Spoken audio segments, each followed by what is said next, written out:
한번 고백합시다. 리더의 품격. 예, 오늘 7지파가 아직 땅을 분배받지 못했다라고 말씀합니다. 1절 말씀 보니까 이스라엘 자손의 온 회중이 실로에 모여서, 실로는 이미 에브라임 지파 지역에 있는 그 땅인데요, 모여서 거기서 회막을 세웠으며 그 땅은 그들 앞에서 돌아와 정복되었더라. 여러분, 요단 동편 지역은 이미 모세 때에 루벤 지파, 갓 지파, 므낫세 절반 지파가 이미 다 분배가 되었죠. 그리고 지금 우리 앞서 묵상한 내용들은 어때요? 요셉 지파 둘, 그러니까 므낫세와 에브라임, 그리고 맨 먼저 분배받았던 유다 지파, 이렇게 분배가 된 것이죠. 그러니까 이미 5지파가 거의 분배가 된 6지파인가요? 분배가 된 셈이죠. 그리고는 이제 나머지 지파들이 분배를 받지 못했다. 그래서 2절 말씀에 그러나 이스라엘 자손 중에서 그 기업을 분배받지 못한 자가 아직도 7지파였다라고 말씀하고 있습니다. 그래서 7지파는 아셀, 납달리, 스불론, 단 지파, 베냐민, 이사갈, 시므온, 이 지파들이 아직 분배받지 못했죠. 자, 이들은 어때? 이제 나머지 지역들을 점령해서 분배를 받아야 됨에도 불구하고 지금 뭐 하고 있는 거예요? 세상 말로 말하면 머뭇거리고 있다라고 말할 수가 있죠. 이미 하나님은 이제 여호수아에게 왼쪽에 있는 31개 도시국가의 왕들을 이미 다 점령하고 이제 세부적으로 세부 지역을 다 점령해 들어가야 될 그런 이제 책임과 사명들이 나머지 이제 국민들에게, 백성들에게 있는데, 그것을 나가서 점령해야 됨에도 불구하고 아직 뭐 하고 있냐? 머뭇거리고 있는 셈이 됩니다. 즉 소극적인 자세를 취하고 있는 것이죠.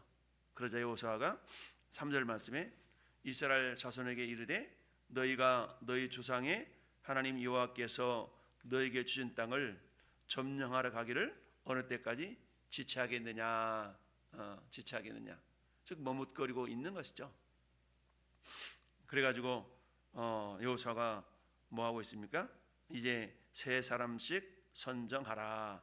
내가 그들을 보내리니 그들은 일어나서 그 땅에 두루다니며 그들의 기업을 따라 그 땅을 그려가지고 내게로 돌아올 것이니라. 견물생심이라는 말이죠. 우리가 어떤 것을 보면 거기에 대한 욕심이 생기게 된다라는 얘기죠. 그러니까 그동안 소극적인 행보를 보였던 7지파를 향하여서 야, 너희들 왜 이러고 있어? 이러면 안 되잖아? 라고 할 때에 이 리더였던 여호수아가 제시한 해법 중에 한 가지가 뭐예요? 가서 그려가지고 와라 라고 말하고 있죠. 우리가 눈으로 보면 그러잖아요. 눈으로 저거 사고 싶다, 먹고 싶다, 이런 어떤 생각이 들 수가 있는 것이죠.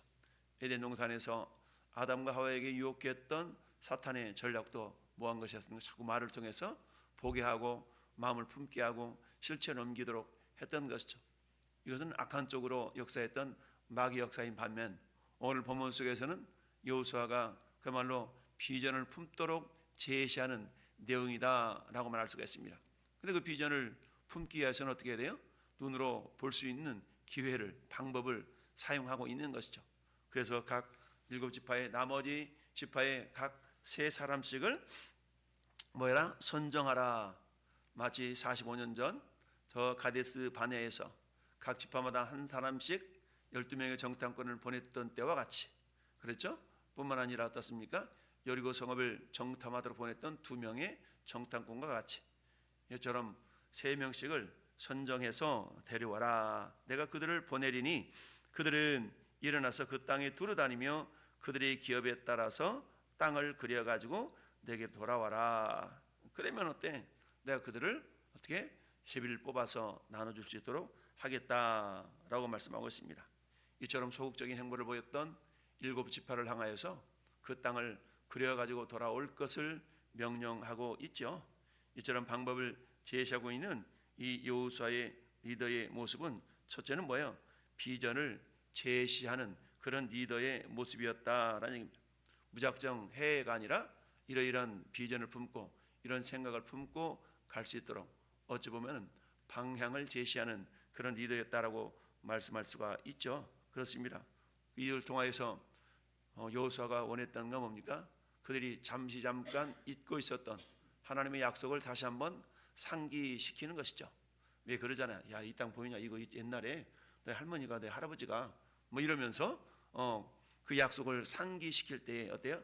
그 사람 마음속에 맞아 그랬지 라고 하는 어떤 의혹이 더 생길 수가 있겠죠. 그래서 소극적인 행보를 보였던 7지파를 향하여서 너 각 지파마다 3사람씩 선정해. 그리고 가서 좀 그려가지고 와봐.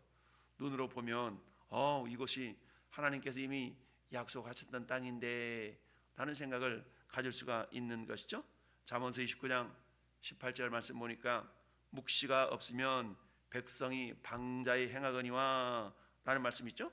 하박국 2장 2절도 묵시를 기록하여 판에 명백히 새겨라. 그러니까 묵시, 즉 하나님의 약속의 말씀을 기억할 수 있도록 여호수아는 3사람씩 각 지파마다 선정해 오게 하고 그것을 눈으로 직접 목격하면서 하나님의 말씀을 상기시켰던 것이죠. 여러분, 이스라엘 백성들이 자녀들을 양육할 때에 양육 방법 중에 한 가지가 뭡니까? 신명기 6장의 쉐마 교육이라고 하죠. 쉐마 교육. 이스라엘아 들으라.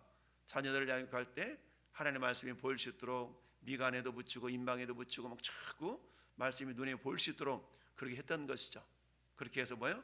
그 말씀이 하나님의 약속임을 믿고 소극적인 자세를 벗어나 적극적으로 그 약속을 부여잡고 그 약속을 삶에 실천할 수 있는 그런 어떤 비전을 제시하는 모습을 보이게 되는 것이죠.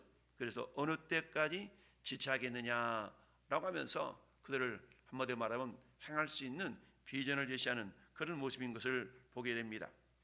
여러분, 저 미국 존 F 케네디 대통령 36대 대통령이었나요? 그 대통령은 어떻습니까? 앞으로 10년 안에 우리나라가 달을 착륙할 것이다 라는 비전을 백성들에게 국민들에게 이렇게 제시를 했죠.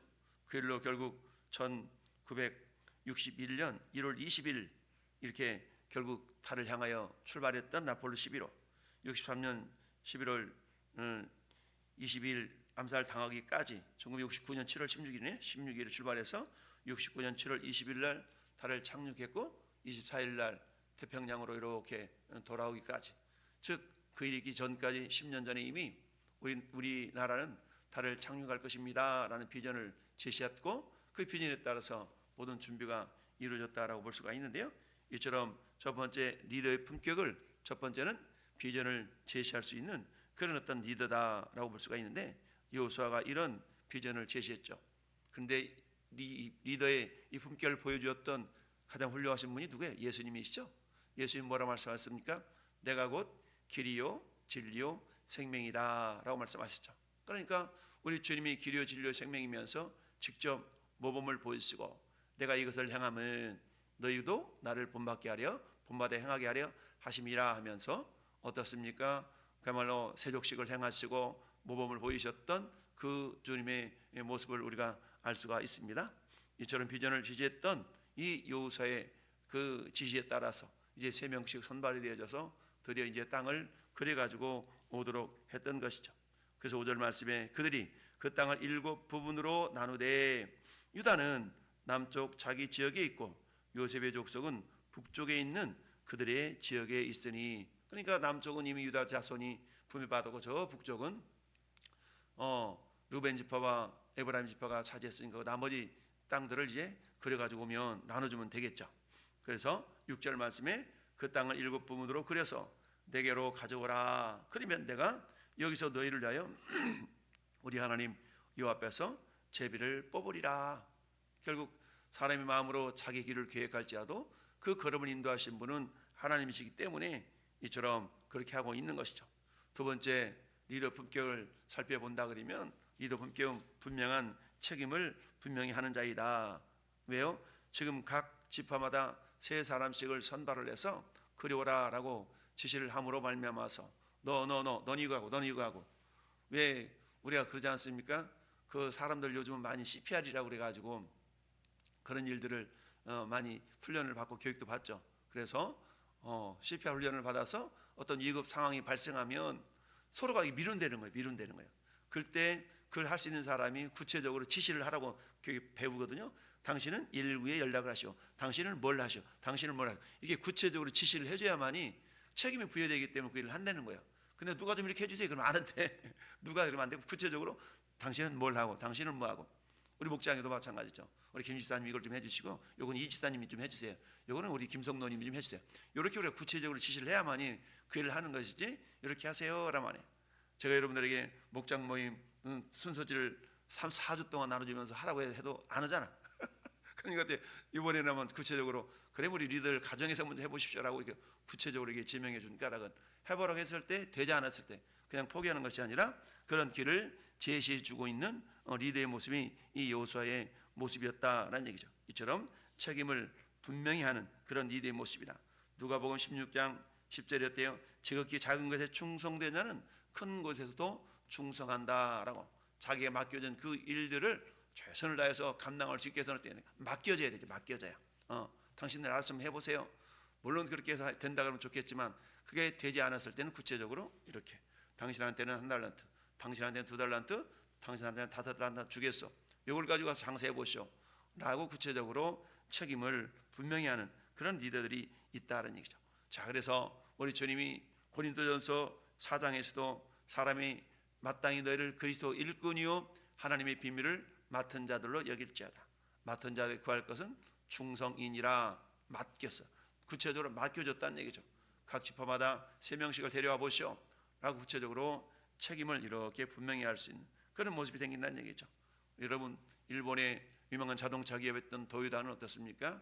그 도요다 기업의 리더 중에 한 사람이 그 운영 정책 중에 한 가지가 뭐라고 하면 책임의 명확화라는 것을 이렇게 모토로 걸었어요. 분명한 책임.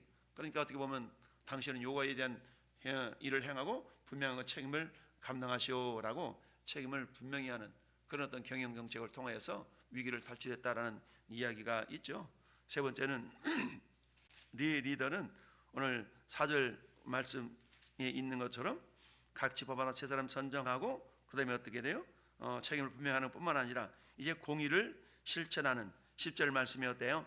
10절 말씀, 여호수아가 그들을 위하여 실로의 요 앞에서 제비를 뽑고 그가 거기서 이스라엘 자손의 분파대로 그 땅을 분배하였더라. 치우치지 아니하고 어때요? 공정하게 공평하게 그 일을 처리하는 것을 보게 됩니다. 이처럼 리더는 따라합시다. 공의를 실천하는 자입니다. 공의를 실천할 수 있다는 얘기죠. 첫째는 비전을 제시하고, 둘째는 책임을 분명히 이렇게 책임을 지우고, 그 다음에 세 번째는 그 책임에 따라서 공의롭게 일을 처리하는 그런 모습이 리더의 품격의 내용이다라고 볼 수가 있죠. 이미 예수님은 이런 일들을 우리에게 다 보여주셨죠. 전도를 보내도 두 사람씩 짝을 지어 보내게 하셨고, 분명한 일들을 이렇게 맡겨주셨던 걸 보게 됩니다. 오늘날 우리들도 마찬가지. 이미 주님은 우리에게 너희는 왕같은 제사장들이요 하나님의 나라요 그의 소유가 된 백성이니, 모든 믿는 사람들은 이미 리더적 품격이 다 이미 주어져 있다는 사실입니다. 내가 먼저 하나님의 리더로서의, 하나님의 자녀로서의 그 정체성을 분명히 하고, 그 정체성 가운데 주님 나도 리더로서의 역할을 감당하기 위해서는 내가 먼저 주님의 비전을 발견하고 또는 비전을 제시해 줄 수 있는 뿐만 아니라 내가 교회 공동체 속에서 또는 목장에서 어떤 책임의식을 가지고 신앙생활을 해야 될 것인가. 나 한 사람쯤은 괜찮겠지가 아니라 내가 아니면 안 된다는 그런 주인의식을 가지고 우리가 신앙생활을 할 수 있어야 되는 것이죠. 그런 가운데 일 처리함에 있어서도 어때요? 사단은 감정에 얽매이지 아니하고 주님 말씀하시면 내가 나가리라, 주님 뜻이 아니면 내가 멈춰서리라 라는 어떤 공정한 의식을 가지고 나아갈 수 있어야 됩니다. 우리가 주일에 묵상해 배웠던 미가서 6장 8절의 말씀에 여호와께서 내게 구하시는 것은 오직 정의를 행하며 하나님과 함께 동행하는 것이 아니냐라는 말씀 우리가 묵상해 보았는데요. 이처럼 하나님은 우리에게 공의를 행하는 삶을 살기를 원하신다. 공의를 행한다는 건 뭐겠습니까? 하나님 옳은 일이라면, 하나님 옳다라고 여기는 일이라면 우리가 나에게 손해가 있다 할지라도 그 일을 감당해내는 이런 모습들이 공의를 행하는 자의 모습인 것이죠. 예수님도 십자가를 지시기 위해서 당신이 공의를 행하시는 것이 옳은 것임에도 불구하고 때로는 어떤 인간적인 연약함 속에서 할 만하시거든 이 잔을 내게서 옮기시옵소서라는 기도를 드릴 수밖에 없는 연약함을 보였어요. 그럼에도 불구하고 자기 자신을 부인하고 그러나 내 원대로 마옵시고 아버지 원대로 되기를 원합니다 라고 하면서 아버지 하나님의 뜻을 온전히 이루어드리며 마침내 테텔레스타이, 다 이뤘다라는 그런 고백으로서 주님이 맡겨진 사명을 잘 감당했던 걸 봅니다. 오늘 나머지 7지파가 땅을 분배받지 못한 상황 가운데서 그 해법을 제시했던 여호수아의 모습처럼 오늘 하도 우리 주님 우리에게 맡겨진 귀한 사명대를 잘 감당함에 있어서 내가 그저 뒷전에 물러서 있는 그런 자들이 아니라 내가 바로 리더다라는 그런 자세를 기억하면서 항상 내가 먼저 주님의 비전을 발견하고 비전을 제시하는 것뿐만 아니라 분명한 책임 의식 속에서 하나님의 공의를 향하는 그런 귀한 믿음의 성도들, 믿음의 리더들이 될 수 있기를 예수님의 이름으로 축원합니다. 아멘.